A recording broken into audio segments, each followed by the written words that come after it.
Good evening, everybody. Welcome to the fourth leg of our Australian trip, the fourth city that we've been to, and thank you for joining us for this EOS meetup this evening. My name is Ross Dold. I'm the co-founder of, well, one of the co-founders of EOS here in Australia, and I'm going to take you through a few of the formalities this evening and highlight exactly what we're going to be talking about. But before we get to that, it's the usual chestnut. Batteries not included, toys sold separately. This community presentation is not financial product, investment advice, or a recommendation to acquire cryptographic tokens, and is only intended for educational purposes only. And now that we've got that out of the way, let's get going. All right, so the synopsis for this evening, we're going to start with a video from EOS.io themselves, or from Block One themselves, talking about EOS.io. We're going to go through some of the innovation that EOS as a platform is actually bringing to the ecosystem in the world. We're going to talk about its heritage, where EOS actually came from, and then we're going to go a little bit further into the actual innovation and give you some examples, the scalability, usability, and governance. And then we're going to discuss and show you a video of a hot topic at the moment. What exactly is a block producer and how are they going to help this blockchain? We will then go through Block One and the ongoing token sale and speak a little bit about EOS VC and how they are actually going to be helping the development community. We'll then go through the roadmap that's happening with EOS, the community launch, and how you can get involved. And at the end of all of that, we'll have a little Q&A session where hopefully us from EOSphere will be able to answer a few questions about EOS as a platform. Before we get to that, something fun. We need you to help us spread the word of EOS across the entire EOSphere, starting here in Australia. So what we would like you to do, if you haven't already, is follow us on Twitter. And I don't just mean follow us and then you wait for us to say something. We want to hear from you about how you found this event this evening. Obviously positive things are a lot better than negative things. And we sweeten that deal with having some merchandise and a big giveaway. Before you get all excited, there's only one drone for the whole of Australia. And what we'll be doing is looking at the analytics from Twitter itself, and whoever's got the most likes or retweets or following will then actually win that drone at the end of our tour. But here this evening, we have, thank you to Block One for actually giving us some merchandise. They've given us some Block One t-shirts, with the Brock Pierce picture with stars and the Chesterhedron, really great. And we've got some EOSphere, which is our Australian team t-shirts to give away. So we made this really easy about how to get involved with this competition, and that is you subscribe to eosphere._io, which is us. You retweet a post that we already put up, which some of you have already retweeted on. And then there's some of the hashtags that we'd like you to use. EOS Australia, EOSphere. Come visit AU Block One. We feel that we need some representation from Block One here in Australia. I think the Americans get far too much of their time. Then of course there's the real gem, our 12,000 kilometer meetup tour. I think Ken measured it out on Google Maps. It's definitely something like that. All right, so I hope you find this an excellent introduction to EOS and about what we're doing here in Australia. And I'm going to hand over to our other co-founder, Ken Hall. Cheers.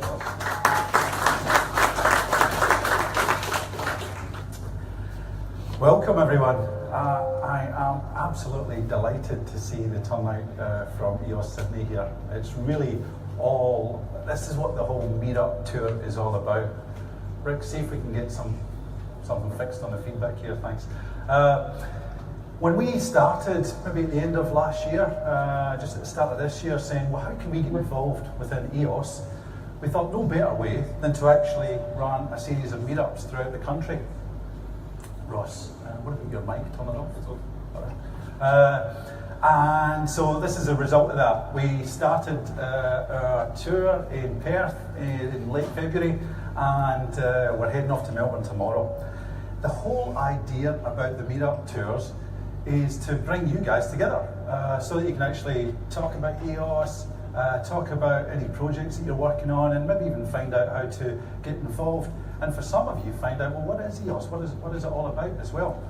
So I'm absolutely delighted that you're all here, because this is exactly what we wanted to happen. I've already had the chance to speak to a few of you tonight, and I'm learning things from yourselves, what you're involved with in the blockchain space, so this is exactly what we wanted from it. I'd like to say a special thank you, though, to the EOSphere team here, Shelley in particular, for organising the national tour. We've got Vicky, who's helping us with photos and video tonight, which is fantastic. And I'd also like to say thank you to Block One, the creators of the EOS.io software, who have supported us in running these meetups and even provide some merchandise. There's a fantastic lady called Georgia Fairweather who's been working with Shelley to help us make this happen. So I just wanted to say thank you to Block One as well. Now, as we kick in, I thought no better way to start understanding about EOS than actually hear from Block One themselves on why they think they need EOS.io in this space.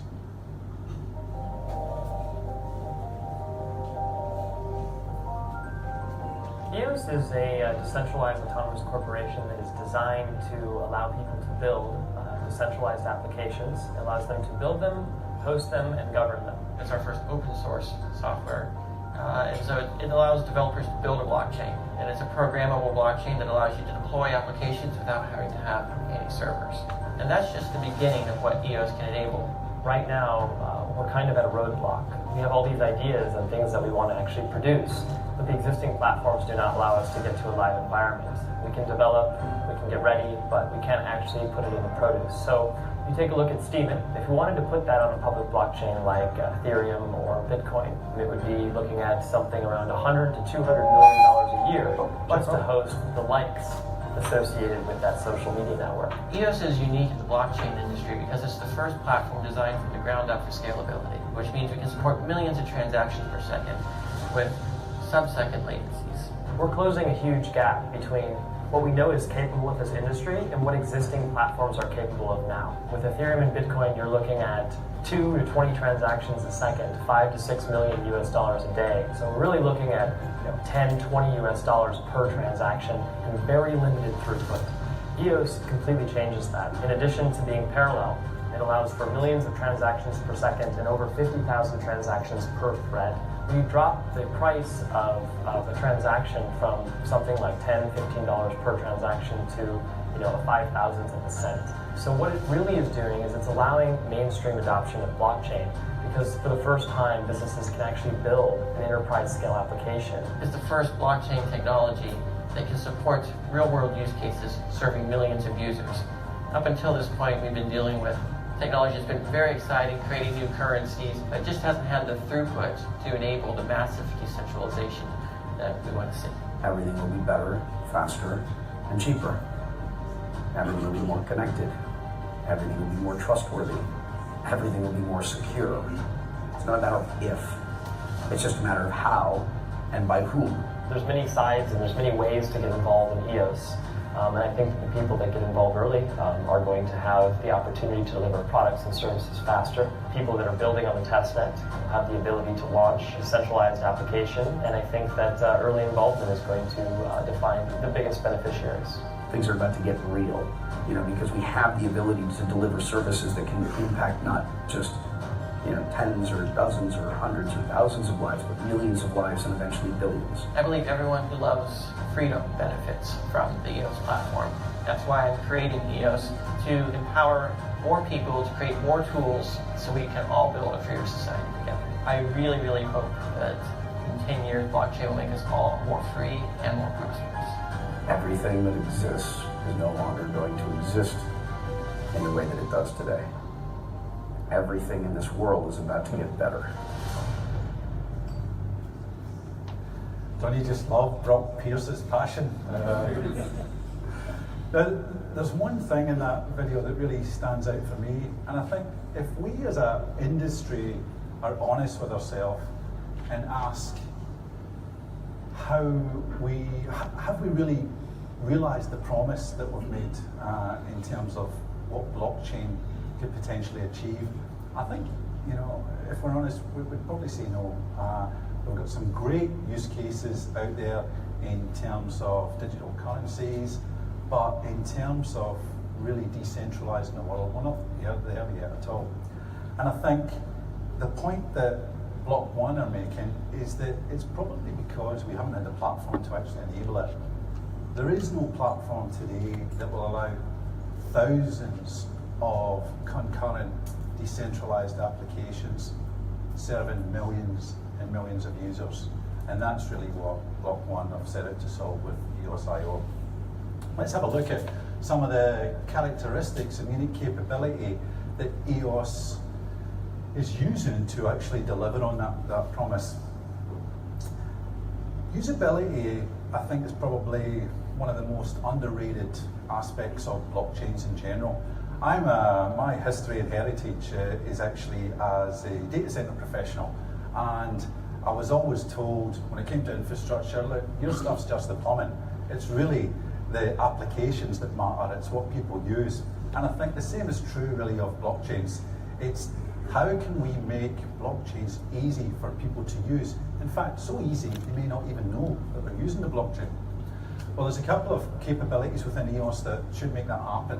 The fact that it's free for end users to actually use, so there's no transaction fees as such for users. We're going to have incredibly low latency with half a second block time, which will mean that people using a blockchain application, when they click to decide something or provide some input, there'll be a relatively responsive feedback mechanism rather than, say, waiting 15 or 20 seconds of platforms today. And of course, things that we take for granted with centralized applications, something as simple as account recovery, has actually been quite difficult within blockchains in general. Well, the EOS.io team, Dan Larimer, introduced this back in one of his previous projects, and it's a core feature within EOS that helps with usability today as well. If we look at governance now, again, I think we've seen with the mature platforms, Bitcoin, Ethereum, for example, what can happen if there is just no formal governance mechanism, but it's more ad hoc.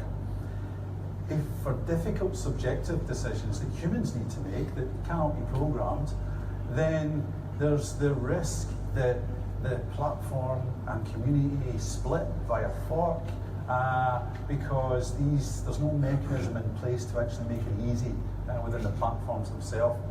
EOS, again, has got some heritage that's dragged through from previous work with Dan Larimer that mean that there's voting to decide on subjective matters, there's a constitution, and there's even some advanced capabilities that are a little bit contentious around the ability to freeze accounts and change smart contracts within the platform itself. All of those things, though, are last resort and require significant participation of voters to actually make them happen.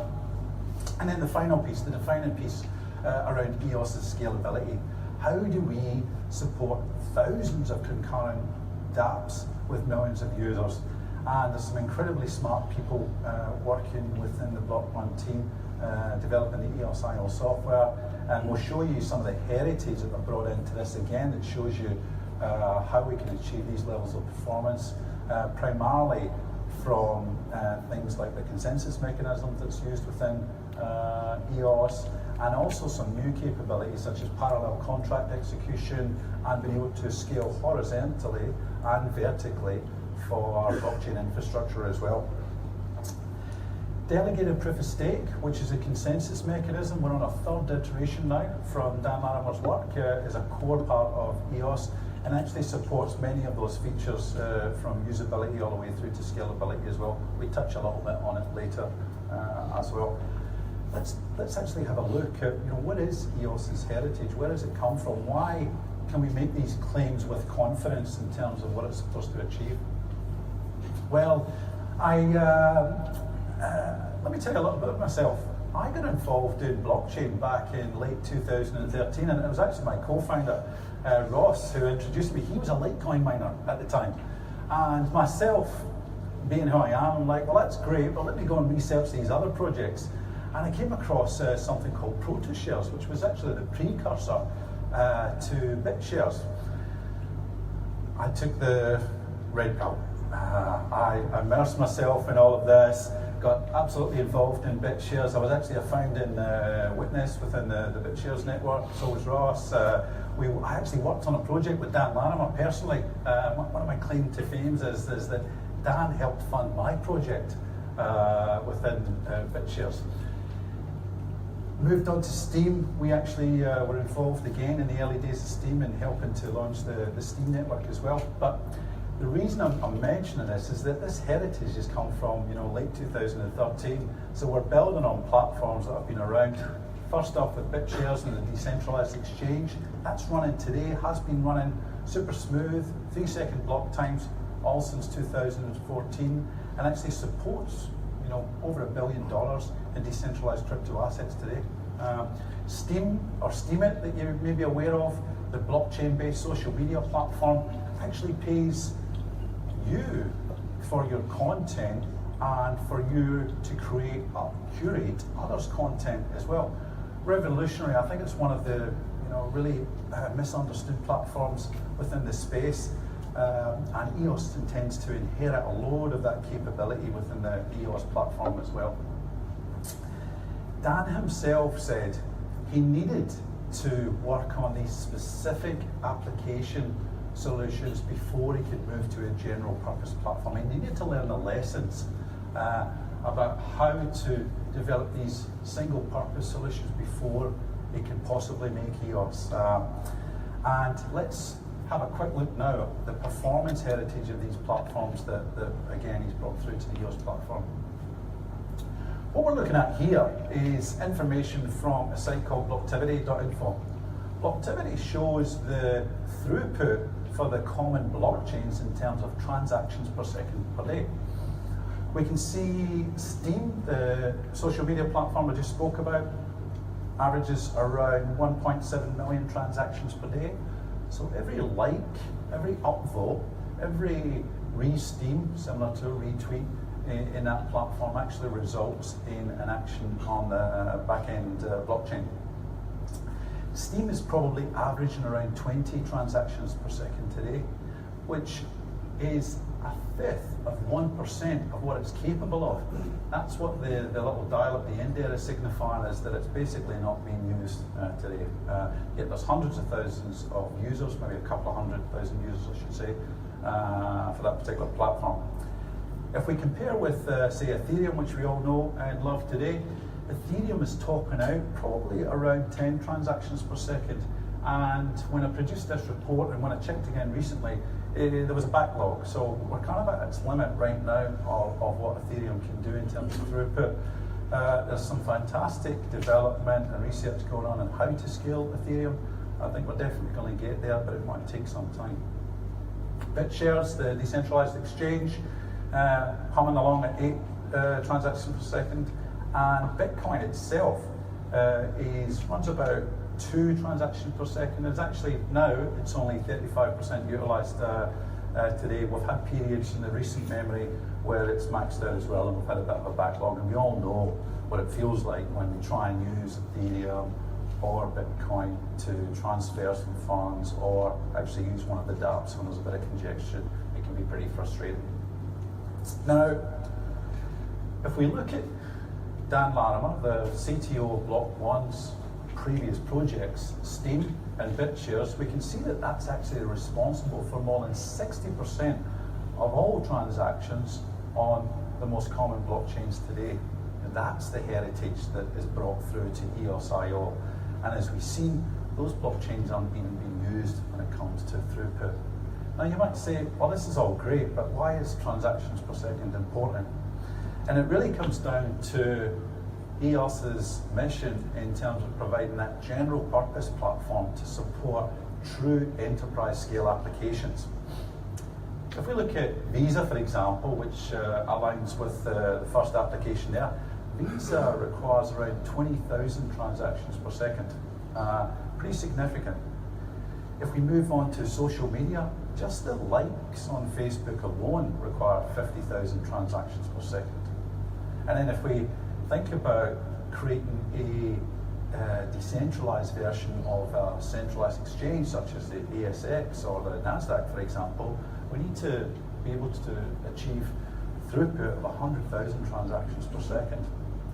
So can you see that EOS is aiming to address the enterprise space, 1,000 or thousands of concurrent dApps running at any one time with potentially millions of users? This is why we need that level of throughput in terms of performance and scalability. If we have a look at the usability perspective as well, I'm sure some of you are familiar with trying to use a decentralized application, and probably one of the most recent popular ones is CryptoKitties.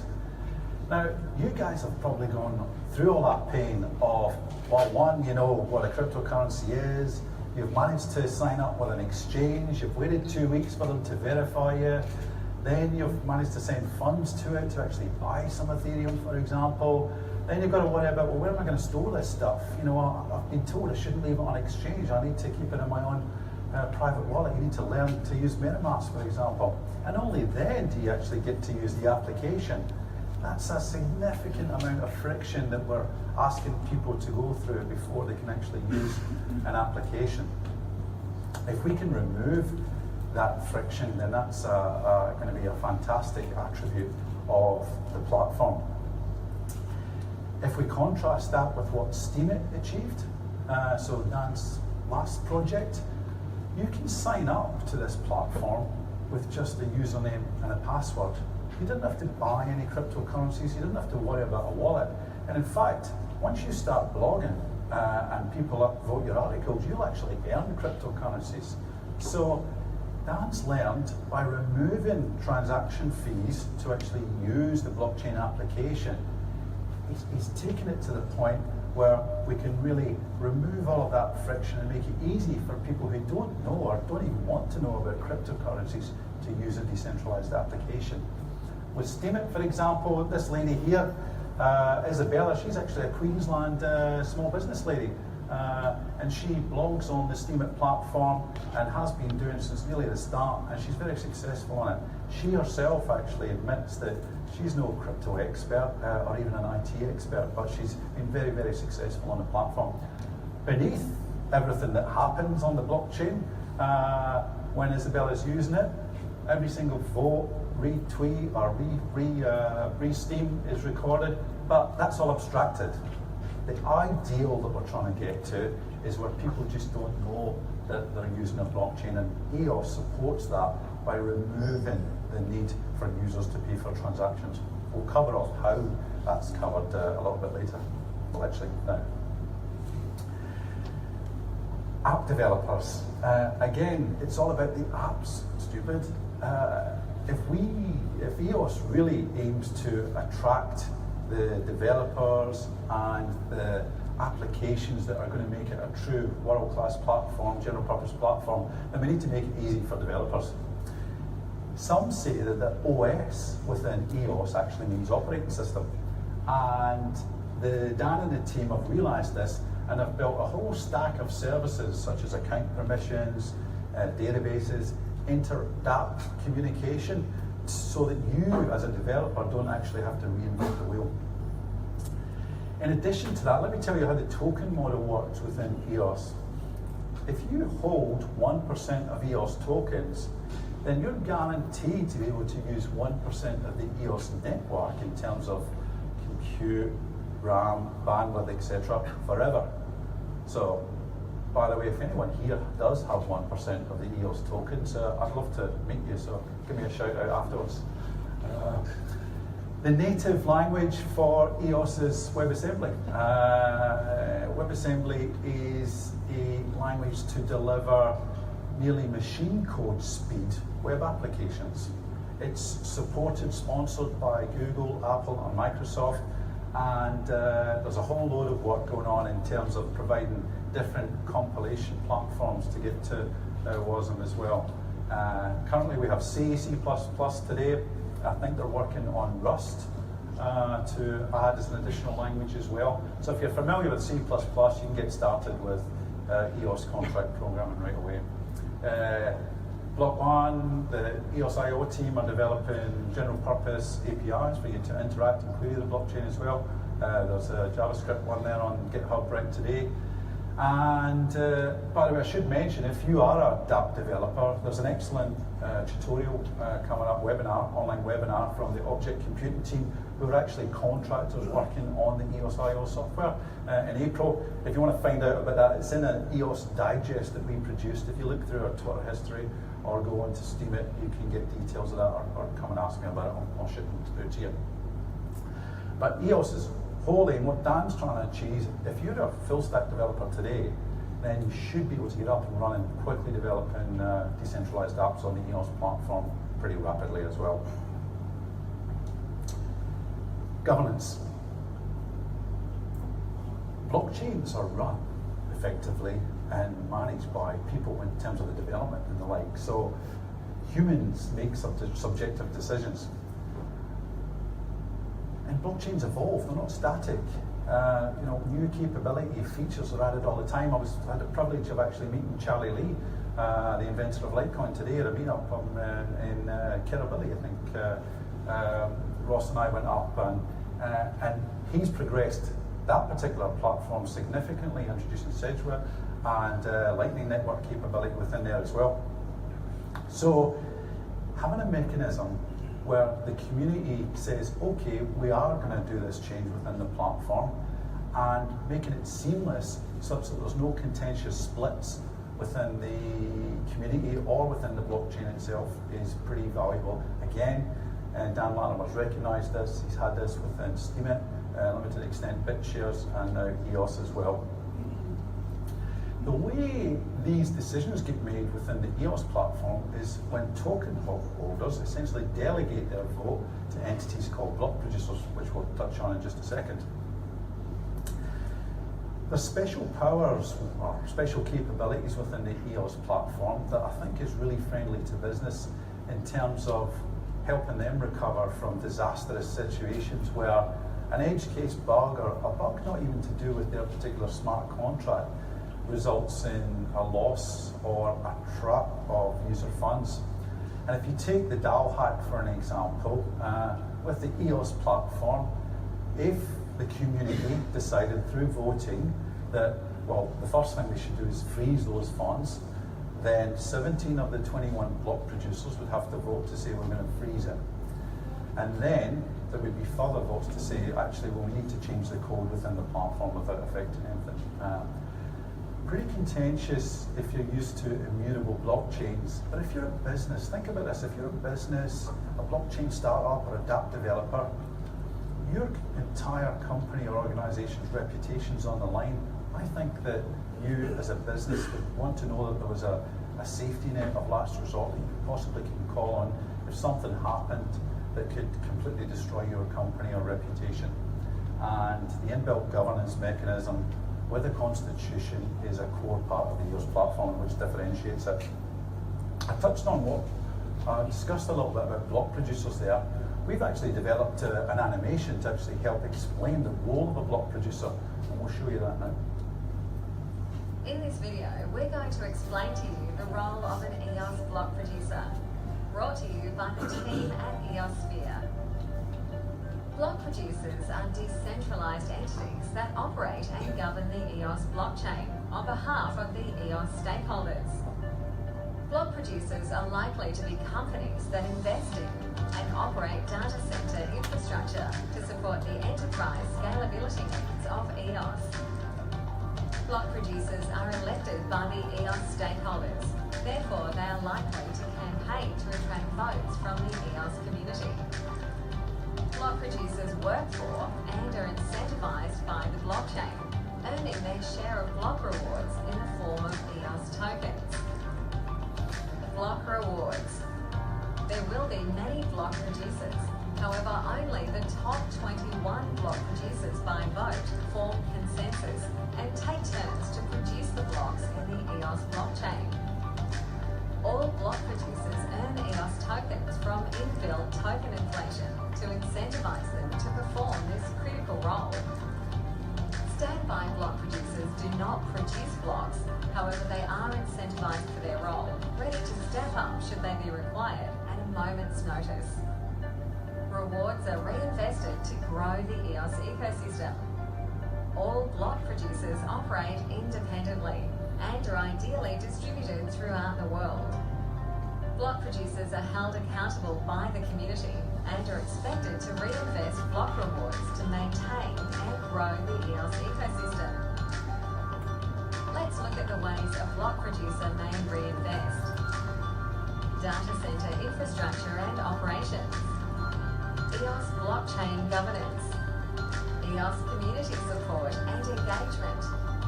Financial support for EOS DApp development. Sponsoring education and awareness.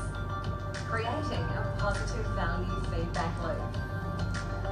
When compounded by 21 block producers, these activities are likely to increase the EOS ecosystem value, allowing block producers to do even more for the community. The result? 21 global decentralized organizations working for the blockchain, continually adding value to the EOS ecosystem, all with a common goal, but in healthy competition. Let's help create the greatest blockchain the world is yet to see. I spoke to a few of you earlier. You were asking, well, what is this block producer? Hopefully that explains it a little bit. And you may have been following us on social media. We've actually announced EOSphere to the global community that we want to be a founding block producer for the EOS network. It was announced last week, and we've had some fantastic feedback so far in terms of our announcement, including essentially a stamp of approval from Dan Larimer himself, who upvoted our article on the Steemit platform. So we're really excited about that, because what it means, or what we hope it means for the Australian community, is that part of that role is that there's something that we need to do right off the bat, and that is obviously run and govern the EOS blockchain. But what we hope it does is it helps provide a focus for the EOS community within Australia.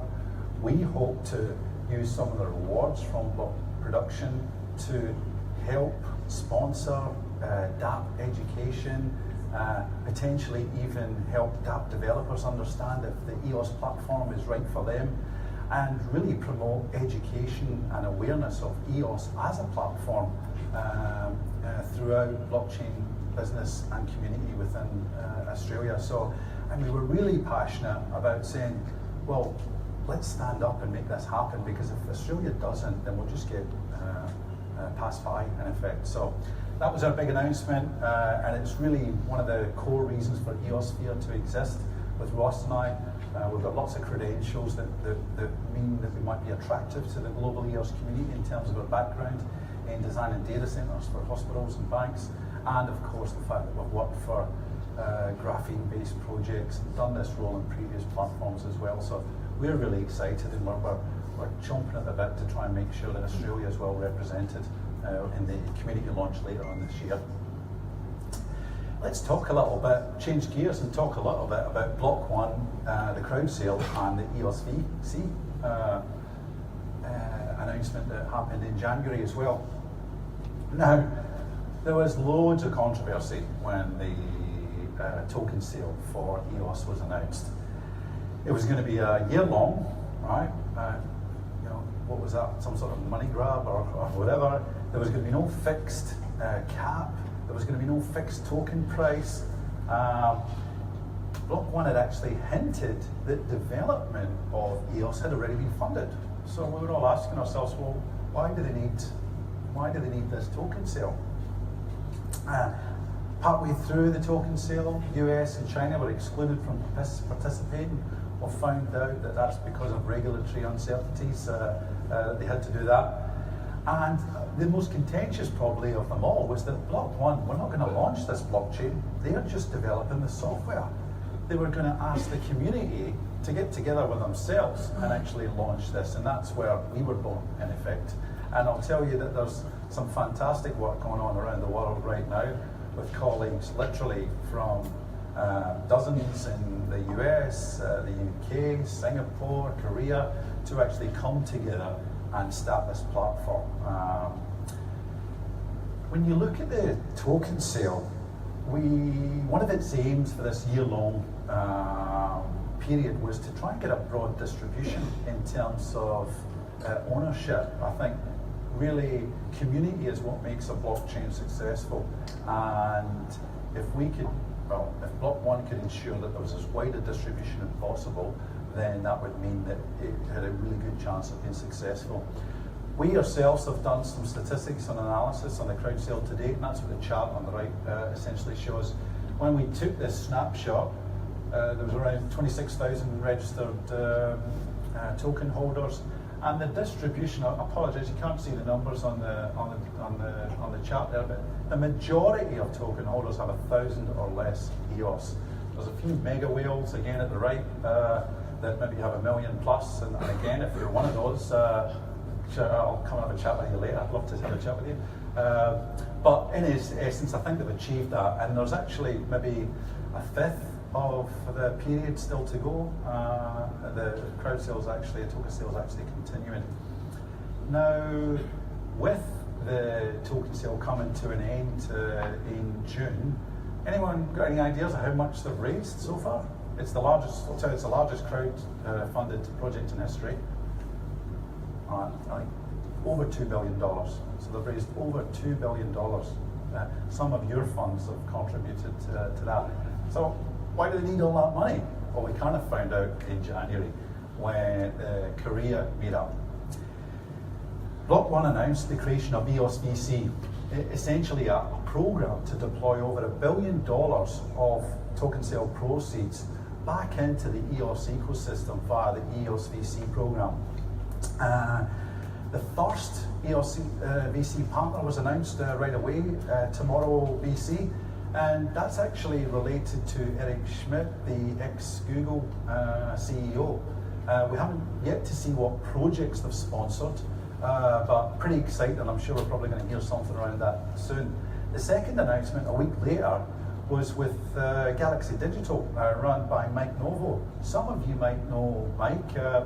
And he'd been busy because just a week before he'd announced that he wants to set up the crypto merchant bank, and he's going to do that and list it on the Canadian Stock Exchange. And then this announcement came a week later. He's working with Block 1 with a war chest of $325 million to help applications, dApps, to grow the EOS IO ecosystem. And the first of those projects was just announced at the same time as well, which is Everpedia, a decentralized version of Wikipedia. Thank you, Ross. Everpedia aims to use some of the capabilities that Steemit uses to incentivize people to actually create content. One of the co-founders of Wikipedia runs Everpedia, and he was a bit disenfranchised by the fact that there's not many people contributing to creating articles on the Wikipedia platform. There's only about 10,000 or so. And he's seen a way that by using an incentive structure similar to what's in Steam, that he could really accelerate bringing the world's information together in a decentralized fashion. One of the byproducts of EOS VC sponsoring that particular application is that there's not going to be an ICO as such. They're actually going to drop tokens on the IQ tokens that they were going to ICO are actually going to be dropped on EOS token holders. There's going to be a snapshot. We just got an update actually last week that says that they'll honour the final snapshot from when the EOS token sale finishes. So if you're an EOS token holder, you're going to get Everpedia tokens, IQ tokens later on this year. So you can see if this is a sign of things to come in terms of how the EOS VC platform or program works, where they get help, financial assistance to realize their dApp and project. It could be a good sign for token holders in terms of potentially receiving tokens for any other project that EOS VC sponsor. Now we don't know that that's actually going to happen, but if you extrapolate what's happened today, there's a good likelihood of it actually doing so. Now, it's going to be an incredibly exciting few months for EOS before the actual blockchain launches. Let's have a quick look at some of the key things that are happening over the next couple of months. Well, we just mentioned Everpedia. I've just announced the details. There was some talk about a snapshot going to be happening maybe April or May, they've decided, no, we're going to wait until after the EOS network launches to make it fair so that anyone who's a token holder will get access to Everpedia. Our tour, we finish tomorrow. We head off to Melbourne tomorrow and finish off the first stage of our tour, which will allow us to then start focusing on getting ready for the blockchain launch later on in the year. We're expecting the Dawn 3 release of the EOS IO code at some point in March or maybe April. We just heard from Bytemaster, as he's known, on Twitter, Dan Larimer, that the team are really doing well and they're very much expecting everything to be ready in June for the actual launch. There is potentially going to be a global block producer conference. We'll certainly attend as EOSphere because it's important for you, the token holders, to have confidence in us that we're actually going to start this network, that we've talked about some of the challenges, and we're really well versed in launching the network. So that's probably going to happen in April timeframe as well. We're working with some of our global colleagues on that right now. Just some important dates in terms of the actual token sale itself. I think the final period for distribution is the 1st of June, and we expect very much a few days later to actually launch the EOS blockchain where you can get access to your tokens. Guys, I think it's worth me, as being a responsible member of the community, calling out right now. There's a lot of scams going on in relation to your tokens, trying to get your private keys. Please, no one official will ask you to rush to do anything. So if anything comes up in relation to an airdrop or whatever, read it, review it, speak to your friends and colleagues, wait until you hear official sources. Nobody's going to rush you to do anything. That's probably the best advice I can give you in terms of protecting your particular tokens in the EOS platform, and that goes for any platform actually as well. So, June, we're expecting the EOS network to go live. There may be many EOSs for a little while, but I think we as a global community will quickly come to consensus on which is the real EOS or the EOS that will be listed as EOS on exchanges. And I think that will happen very, very quickly. Now, how do you get involved? There's a couple of things that you might be able to help us out with actually. We are looking for anyone here or anyone you know that might be able to help with further EOS Sydney meetups. You might have a venue that we could use, you might want to actually do a talk or a presentation, or it might even be a social. We as EOSphere are really happy to support, provide content, and we might even provide some financial assistance for hosting, say, a blockchain launch in June. I do this in every one of these. I give Shelley some new work to do that she's heard from the first time. But there's a whole load of other ways you can get involved. Right now, the Constitution is being developed, so if that's your thing, you can participate in the Telegram channels and actually help draft the EOS Constitution.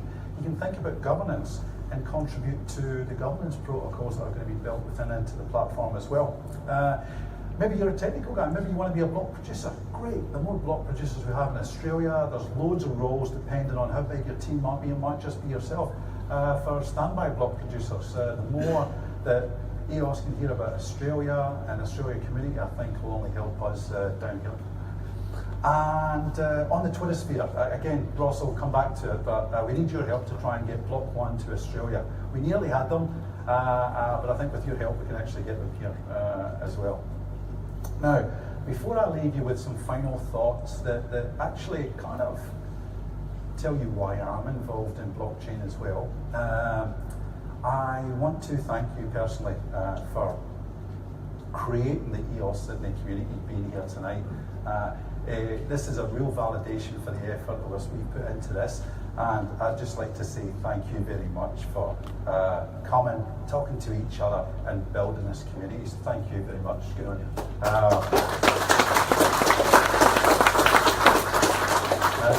Let's hear from Block 1 and my favourite, Brock Pierce, what they think blockchain could possibly deliver to this world.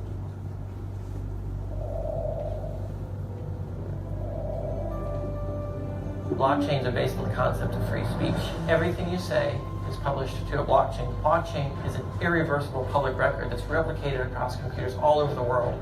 There's no one server that you can shut down that can take away what you've sent. Every transaction or every message sent over the blockchain is as if a notary has stamped it by using the summation of world computing power to perform an equation, what we call hash. And that allows us to ensure that it hasn't been tampered with. We really want to remove corruption from everything. We want to make everything resilient, not just to corruption, but to any type of interference from those who would attempt to shut down or harm what we want to do as a free society. So by having not one source of truth, but many sources of truth that are all in consensus and all in agreement, we can build really powerful systems that can change the world. Banking, legal, all of these things are just going to be layers of technology that speak to each other and allow us to trust the technology in an auditable, inclusive way without having to rely on any centralized entities to look out on our behalf. Peer-to-peer systems resist corruption, they resist attempts to shut them down, they route around censorship. There's no single point of failure. The internet itself is peer-to-peer, and it was designed to resist nuclear war. So what we're seeing is publicly traded companies, large exchanges, a lot of the projects that have reached the limits of what existing platforms can do today. Getting very excited about what EOS fundamentally makes possible. And this is potentially the software that may change the world. By allowing every individual to have more oversight on a consistent basis on how things are operated, how money is spent, it ensures that there's just more accountability and more efficiency in the way that we do things. I believe it represents the next evolution of human assembly. Blockchain technology, and EOS in particular, are background technologies. So it's like the technologies that connect the banks, it's the technologies that power every website you use. Blockchains are just a really better data architecture. It's a database. And you shouldn't know how databases work in the same way you don't need to know how the technology in your phone works, because it's not relevant. What they need are products and services that are going to change and improve their lives. The first time an average person hears about an insurance product, for example, that halves their premiums and gives them more inclusive service that they can rely on.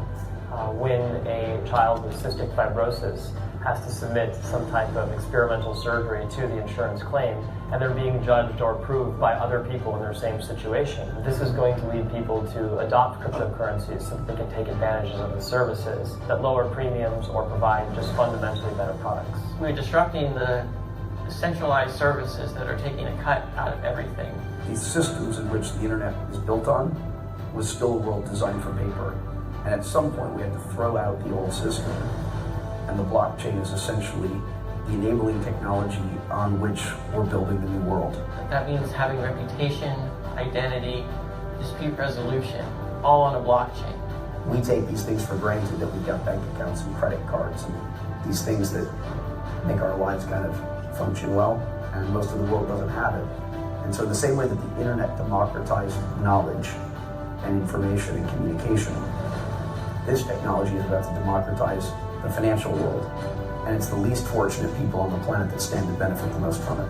I'm continually blown away at the things that people are coming out and talking to us about, whether it's using the blockchain to subsidize universal basic income, to using the blockchain to curb global warming. What I've seen and what I've become convinced is that the blockchain is capable of doing things that even governments are not. Powerful stuff. Let's go. Yeah.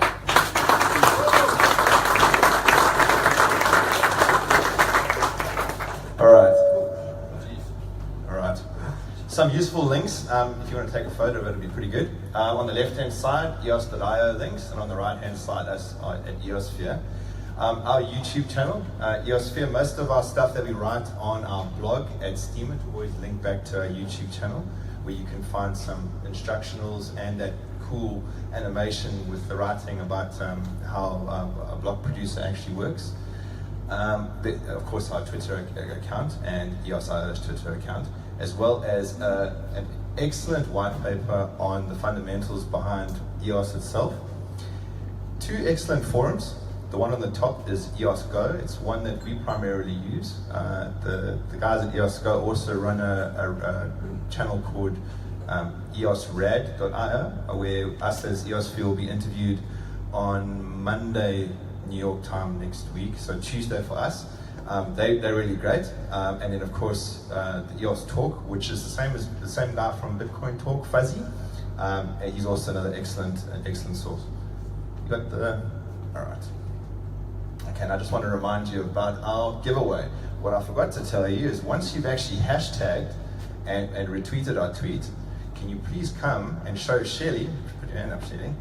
Shelly will have a look to make sure you've in fact done that. And we have about 15 shirts or so of varying sizes. Maybe if you're lucky, one of them will fit you. All right. Brock Pierce style t-shirts. Brock Pierce style t-shirts and the EOS Sphere t-shirts. All right, and now we'll have some Q&A. Yeah, take some questions. Some questions, yeah. It's a big crowd, it's the biggest crowd so far. Yes. Yeah, you mentioned that the Wikipedia EOS Wikipedia thing. Why are they just building the Wikipedia on EOS rather than giving out the tokens to people who have EOS tokens? Well, I think Wikipedia is already a functioning platform, and I'm not quite sure about how the actual company itself is built, but I understood that they needed to actually build something new. Well, yeah, Wikipedia exists today. You can go today, but they want to leverage the power of blockchain to incentivize us to create content, and that's why there's going to be a token model. I watched a fantastic interview about why there are only 10,000 active editors. In order for it to actually to ensure that the information is correct, it has to go through like an audit process, and you can only post and be a final auditor when you reach a certain like level, like a badge, and that takes a long time to get. So you find it's hard for people to be involved with it, and the group that actually curate the whole of Wikipedia is small. All right. Well, yeah. How confident are you about the EOS replacing Ethereum? Hey, you didn't say that, did you? Can I answer that? I don't think that's EOS's purpose. I think they're both general purpose platforms, but there's room for them both. I think Ethereum is going to achieve its scaling ambitions. It will just take time. Think about it, it's like an oil tanker at the moment. It's quite hard to change and steer the ship. If you look at immutability, for example, there's no inbuilt governance mechanism today within Ethereum to do things like freeze code. We've just seen that with the parity bug. So our Polkadot's token sale, I think they lost significant amounts of fund that are trapped away in an address forever that nobody can access. Whereas with the EOS platform, for example, you'll be able to recover those types of funds if we get consensus from the community. And if you think about Ethereum's momentum and the developer community behind it, the EEA, I really don't see them being replaced by another. I think there's unique capabilities of both that I think are going to feature for certain businesses, for example. How have you found the corporate uptake to these concepts? So, I notice there's a lot of small players jumping into the space, but has there been engagement as you guys Sphere to get in the ear of a lot of the larger corporates? This is houses that have 100+ developers, 1,000+ developers, both on sort of the IT side as well as the business side. Have you guys gone in anything in that space as well? Not large corporates, that are here in Sydney today, for example. And I think they might. This is just me,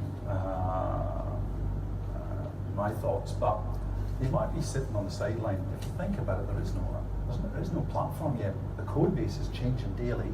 There's nothing that they can test upon, and they may or may already be well developed down a particular route. I think once the platform launches, if you think about it as a business as well, you'll say, what do you mean the community is going to launch this thing? You're going to rely on decentralized entities throughout the world to actually launch the blockchain. I think large corporates might be sitting off on the sidelines waiting until, okay, let's have a stable platform, let the code base mature, and then we might have a look at it. What we are seeing though, and I'm really encouraged by this already, is that dApp developers or projects that are pretty mature in terms of their readiness to adopt the blockchain are considering and saying, oh, should we actually hang off before investing in taking it to that next stage and find out if EOS is a platform for us. And we certainly, our main focus obviously as a block producer will be to get the network up and running, but we'd love to help companies understand if EOS might be the platform for them, or direct them straight through to EOS VC. By the way, for anyone here that might be involved in a project like that, all you have to do is email vc@block.one and they'll get back to you pretty quick. I know of 2 projects within Australia that have already done that, and I've heard back from EOS VC. Yeah. Go for it. You said that they've raised over $2 million and $1 million they can make for a fifth of the time that they'll have $2.5 million, one of which is right. What are they doing in the other 1.5? I think they're keeping us in suspense. The development also carries on. So once the blockchain is launched, even though Block One themselves are not going to be actively running the blockchain, the development path exceeds that. So on the Block One EOS.io side, development is going to continue. Me personally, I suspect that we might hear some more announcements. If you look at the people behind Block One, Brock Pierce, for example, Brock just recently announced that he's going to donate $1 billion of his own crypto wealth to charity on a EOS.io based DAC, charity DAC. So, the people behind this don't necessarily need money as such, so it'll be interesting to wait and see. None of us know yet what's going to be the other funds, but it was over $1 billion that they announced, so maybe there's going to be more EOS VC partners announced. I know they're running a global hackathon in June. They just released a trailer for it, but there was no details. So I'm quite excited about that. I really hope that Australia gets represented in that. And we'll certainly be shouting out at some point if we think we can assist with getting a team to participate in it. Well, on the June the actual ERC20 tokens after the end of the crowd sale on June the 1st then get frozen, and a snapshot is then taken. So you can't when I say frozen, then you won't be able to transfer those ERC20 tokens anyway. And then a snapshot is taken of that, and the new blockchain is created with the Genesis block with that snapshot. So these tokens must be registered if you Yes. So 2 things off the bat. One thing is don't leave your tokens on an exchange, and the second one is to actually register these tokens. There's some talk about a fallback mechanism where if you have the tokens in your possession and haven't registered them, there'll be a mechanism for you then to register them anyway. But my suggestion to you is don't wait for the fallback mechanism. Go ahead, register your tokens. Maybe one of your friends has done it, or reach out to somebody else in the community to walk you through if you're not comfortable with actually going through the process. If you've already registered an Ethereum address, can you just keep adding tokens to them? Yeah, you just need to transfer them each time. If you go through to the EOS.io, they've got that nice looking front end. Yeah, but I've already got a couple of Ethereum addresses registered already. Yeah. And I want to put more tokens in them. So do I have to keep re-registering? Yeah, you have to go and do that. It's called, not transfer, it's called. Yeah. If you're sending those tokens to the same Ethereum address that you've already registered, then that's all you need to do. Okay. As long as it's registered. Yeah. We've actually done some work in running the software that will enable the snapshot. As block producers, we need to form consensus about everybody's tokens and make sure everyone's accounted for. And so we know some of the mechanics behind it, how it works. Just to clarify that point, when you take a snapshot, you're actually taking a snapshot of the address as opposed to the declared tokens. Is that correct? There's a couple of mechanisms. I know that when the snapshot is taken, we look at all of the token purchases through the contract and all of the transfers. So just think about it. On the snapshot date, any Ethereum address that has ERC20 tokens will be involved. EOS ERC20 tokens involved in the snapshot will be accounted for. I've actually done some work with the developer. I don't know his real name. He's known as Sandwich on the Telegram channels. And they are really trying to make sure that even if you haven't registered your tokens, that there's going to be a fallback mechanism. It might be a bit hard to do it, but they don't want to leave anyone behind. They want to make sure that 100% of tokens are accounted for. Yes, sir. But shares. It's here. But you mentioned that in theory, several community could start on EOS networks, right? Would they all be using the same snapshot? Is there a guarantee anywhere that that snapshot is used? Because officially there's no guarantees, right? You're right, there was a really great tweet, actually, it's in our list, we retweeted it. There's likely to be multiple EOS blockchains on day one. My recommendation to you is just wait until the community forms consensus about what the real one is. I know even, for example, there was a team in New Zealand who said, look, we're not going to honour the token sale contributors. We're essentially forking EOS.io software. It's open source software, anyone can do that. And they've got a different strategy and philosophy around what their platform is going to be. Their platform's called Xenon, for example. They're not trying to be the EOS. So there's a lot of work going on behind the scenes, but it's all public on the Telegram channels in terms of block producer candidates nominating themselves, discussing some of the challenges that we're going to have. And we're pretty confident that we're going to make it relatively smooth sailing for you as token holders to actually get access to your tokens once the network's live. BitShares. Do you know why they didn't use, for example, BitShares to distribute tokens while they use Ethereum? Because there was a previous project anyway, and why did they not just keep improving BitShares more than Yeah, look, we don't know the answer to those, I'm afraid. Sorry. We don't know the answer to that. I haven't spoken to Dan Latimer personally for a number of years now, so I hope to catch up with him at some point. Yeah. Yeah, just as a very general question. So, what is the advantage by using EOS compared to using other smart contract platform such as Infinity, and so on? I'm not necessarily up on those other platforms, but maybe I can compare Ethereum, for example. So say that you had an application that needed to use a blockchain, and when I mean needed, it needs the capabilities and features that a blockchain can provide that require significant throughput in terms of transactions per second. We know that we can only do 20 today on Ethereum.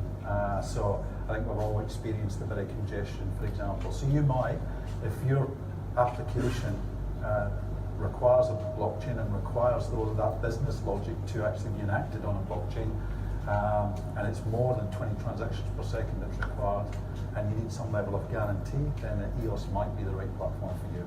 That's just one example.